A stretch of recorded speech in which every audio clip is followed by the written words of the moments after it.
1 kilo chicken स्वच्छ धुवून घेतलेले आहे. 1 ते 1.5 चमचा आलं लसूण पेस्ट घालूया. पाव चमचा मीठ घालूया. पाव चमचा हळद घालूया. अर्ध्या लिंबाचा रस घालूया. आता आपण याला 1 ते 2 तास मॅरिनेट करायला ठेवू. मिक्सरच्या भांड्यामध्ये मगाशी आपण आलं लसूण पेस्ट बारीक केली होती. यामध्ये आपण भाजलेला कांदा घालूया. 50 ग्रॅम खोबरं भाजून घेतलेलं आहे ते यामध्ये घालूया. यामध्ये 1.5 मूठ कोथिंबीर घालूया. हे सगळं मिक्सरमध्ये बारीक वाटून घेऊया. आज आपण चिकन मसाला डायरेक्ट कुकरमध्ये करणार आहोत. त्यासाठी 2 पळी तेल घालूया.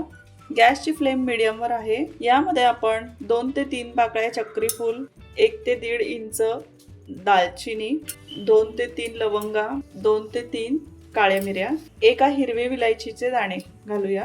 यामध्ये 1 उभा चिरलेला कांदा घालूया. कांदा छान लालसर रंग येईपर्यंत परतवून घेऊया. यामध्ये लसूण पेस्ट घालूया. एखादा मिनिटभर याला आपण परतवून घेऊया. यामध्ये 1 चमचा काश्मीरी लाल मिर्च पावडर घालूया. 1.5 चमचा गोडा मसाला घालूया. 1.5 चमचा धने पावडर घालूया. 1.5 चमचा कांदा लसूण मसाला घालूया.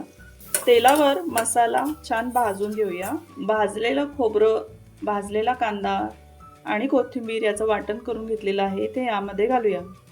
तेलावर मसाला छान भाजून घेऊया. मसाला जोपर्यंत तेल सोडत नाही आपण याला भाजून घेऊया. मसाला छान भाजून झालेला आहे.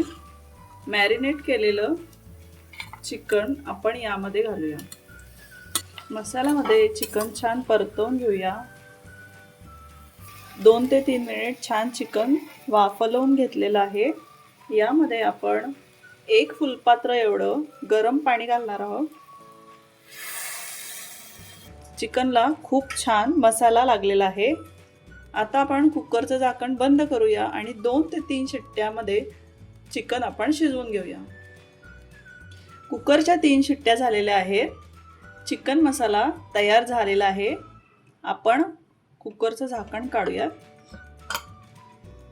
खूप छान गरमागरम चिकन मसाला तयार आहे.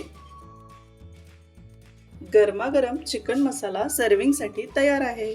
आपल्या आवडत्या व्यक्तींसाठी अशी रेसिपी नक्की करून पहा.